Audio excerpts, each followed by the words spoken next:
She called herself the face of the WNBA. The media crowned her queen before the court ever did. Angel Reese, outspoken, ever-present, the self-proclaimed reason why America suddenly cared about women's basketball, had everything but the votes. And when the ballots were counted, when the fans had their say, the truth emerged, brutal and undeniable. She wasn't even close. The myth had been building for years. Angel Reese, forged in the fires of college basketball controversy and molded into a marketing phenomenon, had been pitched to the public as the league's next great hope. ESPN paraded her highlights.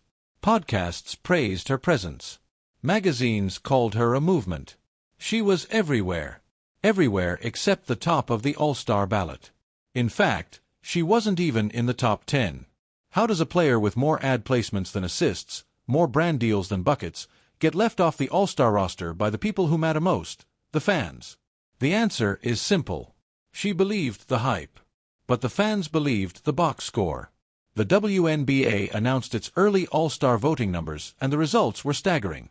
Caitlin Clark, the rookie out of Iowa who walked into the league with a sniper's aim and a quarterback's vision, led the voting with over 515,000 fan votes. She didn't just beat Reese. She tripled her. Angel Reese sat back at 173,000, hovering around 13th place. A blowout, not on the court, but in the court of public opinion. This wasn't just a voting result. This was a reckoning. For over 2 years, the media had been spinning a narrative. Angel Reese wasn't just good, she was the game changer. The ratings spike. The viral queen. Her image was plastered on posters, buses, and shoe ads. She was booked like a Hollywood lead. Endorsements rolled in.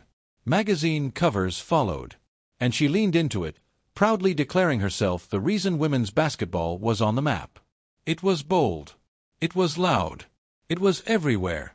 But when it came time for the fans to make their voices heard, they turned to someone else. Someone who let her play do the talking.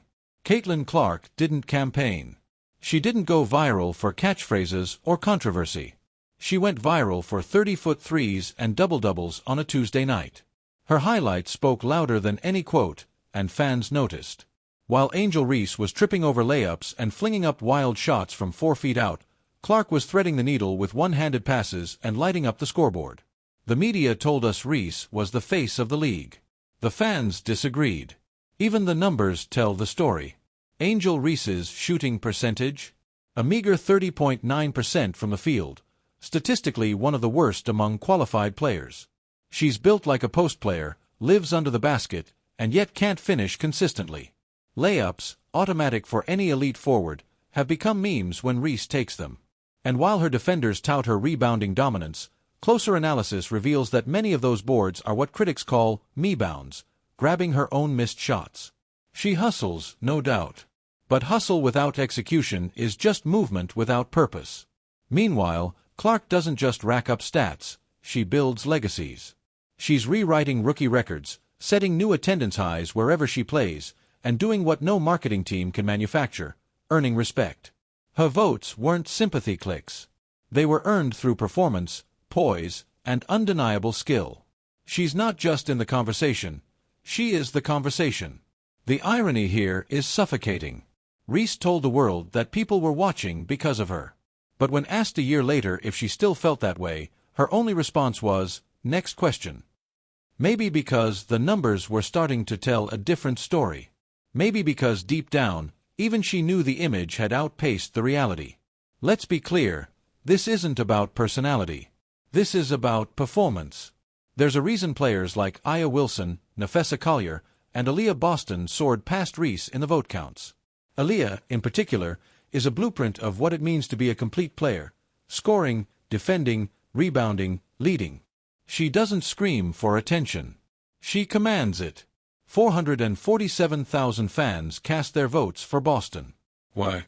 Because she brings it every night. Not on social media. Not in the press. On the hardwood. Even players without a media push are getting more love. Kiki Iriafen, averaging a double-double and pulling in over 213,000 votes. Sophie Cunningham, her jersey sales reportedly crossed $1 million in just days. The fans aren't picking names. They're picking impact. So what does this say about Angel Reese? It says the hype train has derailed. That fans can spot a one-dimensional player wrapped in a multi-million-dollar branding campaign. That while she may dominate Twitter, she struggles to dominate a game. That being loud, being visible, and being marketable isn't the same as being great. It also says that the WNBA needs to listen. Because this isn't just about Reese. It's about who the league chooses to elevate. The league went all in on Angel Reese. Their social accounts hyped her every rebound. They gave her the kind of exposure most rookies can only dream about. She was painted as the future. But when the fans were given the choice, they picked someone else. Clark didn't beg for the spotlight. She earned it. She didn't crown herself. She let the fans do it for her. And the results are hard to ignore. 516,000 votes. A landslide. A verdict. And while Angel Reese fans continue to scream about popularity, they ignore the deeper truth. Popularity built on media hype is hollow. The people who actually watch the games, who buy the tickets, who vote in the polls, they want something real. They want consistency. They want skill. They want results. And Reese just isn't delivering. Sure, she might be the rebounding queen.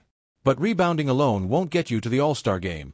Not when your field goal percentage is in the basement and your offensive contribution is limited to second chance points on your own missed shots. Not when other players are defending, scoring, facilitating, and winning. Not when rookies are outperforming you across the board. The fans saw through it. They saw the missed layups, the awkward floaters, the lack of range, the inefficiency. They saw the attitude, but they also saw the emptiness behind it. Swagger without substance.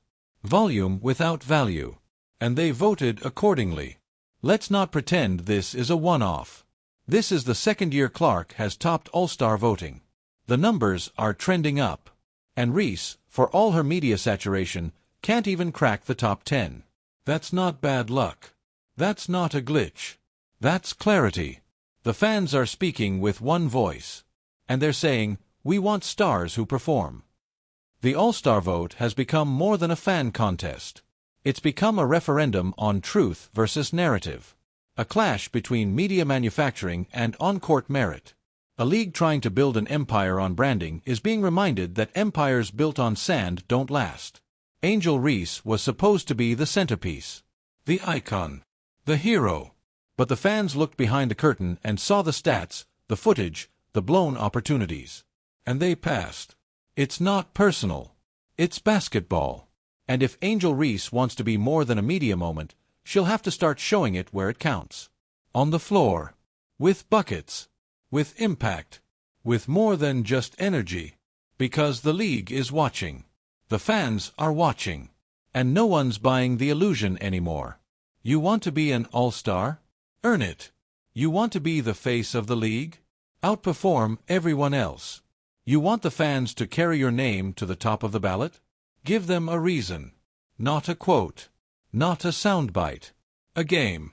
Right now, Angel Reese isn't just out of the top 10. She's out of excuses. And for a player who once claimed she was the reason people tuned in, this All-Star vote just tuned her out. If you support Caitlin Clark and the rest of the Fever, keep the momentum going. Vote, comment Baby Goat over Baby Giraffe down below. And don't forget to like, subscribe, and turn on notifications so you never miss another video. We'll see you in the next one.